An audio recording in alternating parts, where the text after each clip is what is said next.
Hi guys, welcome back to the channel. Another one of the series of videos from Secrets of Success. This one is about how to be rich, making money. I'm sure most of you will be looking forward to this video and how you can become rich overnight. Unfortunately, there isn't a formula I can give you, but I can give you some steps of how you can get rich. One of the first and most important things to do is to stop hating the rich. You can never be something you hate.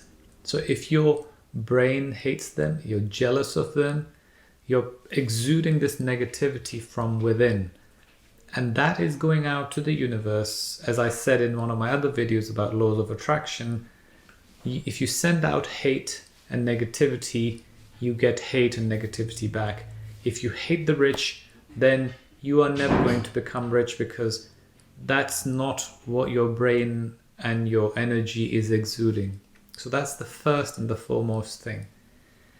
Second thing is, look at the habits of those people who become rich. Yes, there are plenty of thousands of examples of stupid people who happen to be at the right place at the right time, reality TV show stars and so many others. So if you're that lucky and you happen to be at the right place at the right time, you're probably not going to be watching this video. So, hard work never goes unrewarded. Many people say, I work really hard, but I'm not rewarded appropriately. Then there are people who keep moaning about minimum wage, and there are other people who keep moaning about the fact that, oh, this is how much money I get, so that's the amount of effort I put in. If you speak to anyone who's successful and wealthy throughout their lives, they never take anything for granted. They would never say that, oh, just because I get minimum wage, I should do a minimum job. Because they know that to get promoted, to get successful, to go up in the organization or in the society, you need to work hard, and you need to not limit yourself to the amount of money you're getting paid. So I've come across so many people who say, I only get £10 an hour, so that's all they're going to get from me.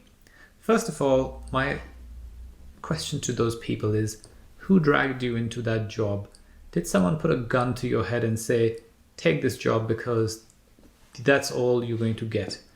If you chose that job, you agreed to do it, you should do it to the best of your abilities, instead of saying this job is beneath me and I am only getting £10, so I'm going to do a £10. Don't do it. Do a job that pays you £20 an hour.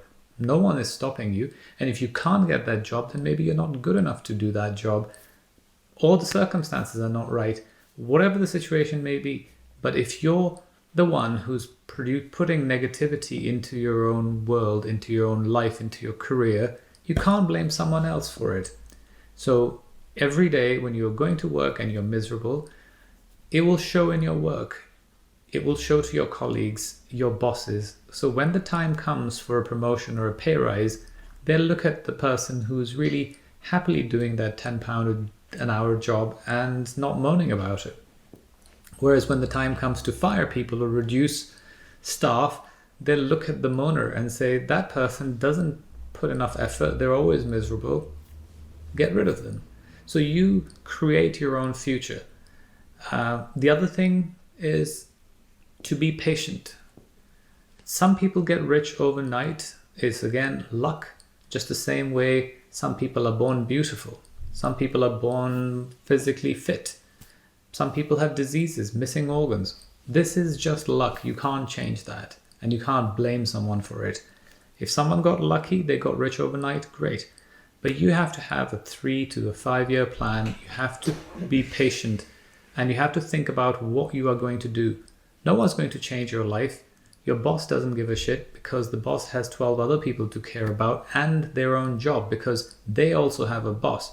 So they have to meet the expectations of their boss. They have to manage a number of people. So when you expect your boss to change your life, that means you're not going to do anything in your life. You're just going to be miserable, because all you want is someone else to fix your life for you. The only person who can fix your life is you. So you need to start thinking about what your plans are for the next 3 to 5 years, Where do you want to be? How much money you want to make? What is your skill set? And then write it down. Because once you write it down, it makes it real. It makes it a plan. If it's in your head, it's just a dream. Because when you write it down, you create some goals and you say, this year, I have to work X number of hours. I have to have this much of money. I need to have this many savings. These are my bills. This is my weekly or monthly budget. This is the amount of money I'm going to spend. This is the money I'm going to save. All of that is very, very important. Rich people don't get rich by throwing money away.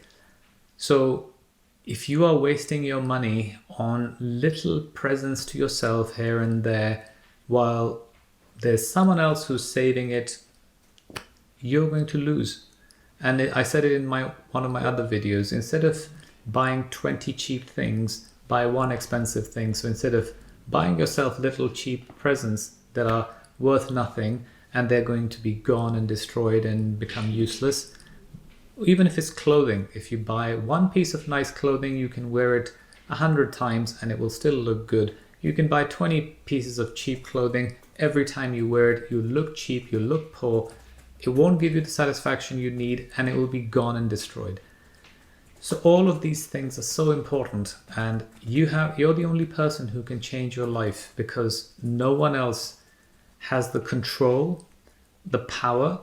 Even if someone gave you a great job and a promotion and a big pay rise, if your heart isn't in it and if you're not working hard, you're going to get fired. So being successful and being rich is a state of mind. It's a lifestyle choice. It's not a formula. It's not a magical potion that you can drink. It's not a plan that someone can create for you and give you and you will become rich. It's a state of mind.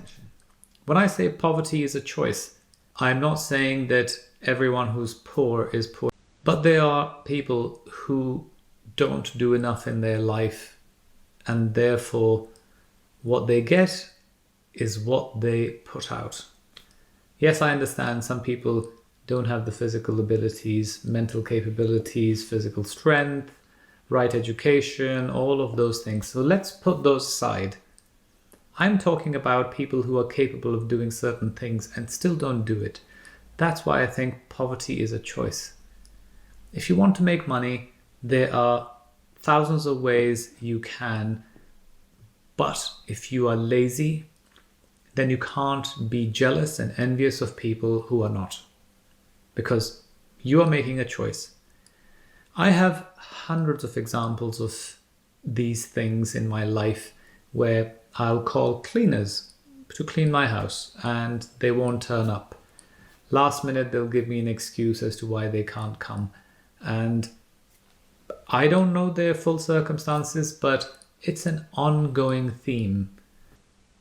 Some of them you can tell just by listening to the noises in the background or the tone of the voice or the story that they've made up that it's just bullshit. There's so many plumbers, electricians, builders, so many people I call upon to do certain work, and that's me as a customer calling them to give them money. They either don't come, they find some excuse. It's almost like I have to convince people sometimes to take my money. And that's where I think poverty is a choice. If someone is offering you a job, someone is offering you money, why would you turn it down? If someone offers me money to do any kind of work that I'm capable of doing and it's within my skill set and to the value that I deserve, my skill set needs to get paid, I will do it. So when I talk to these people and I say, can you come and, I don't know, change my tap? And they'll say, I'll charge this much. And I say, yeah, go ahead, do it. I've accepted their terms and conditions and I'm offering to pay them what they ask for, yet they don't turn up. So this shows why people are poor. And maybe they're not poor in their own head, but there is always someone richer than them. So that's why I say poverty. That's just because they have a comfortable life and a house and a few cars doesn't mean that there's no one else who's got more money than them. So if they worked that extra hard, if they didn't turn down jobs, they would be the next level up. Another example is the car dealers. I have been looking for a car for the last 2 months, and I have called so many dealerships. And it's shocking that I am going out asking them to sell me an expensive car. And they don't even bother calling back half of the time. The other half of the times I have to chase them to see the car or make an appointment or for them to email me pictures.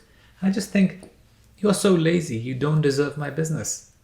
And I just think they don't deserve the jobs that they have. So there are people out there who are just coasting through life, doing mediocre things and not doing their job properly. They're not taking things to heart. They don't feel passionate about what they do. But then they moan about the fact that, oh, I'm not making enough money. My life isn't as great as the next person. Well, the next person is doing a better job. He's working hard, is feeling some passion, and if their heart is in the job. First of all, if your heart is not in your job, maybe you should think about changing your job. Everything is in your control. It's not in someone else's control. I think I will stop here. Thanks for watching. Goodbye for now.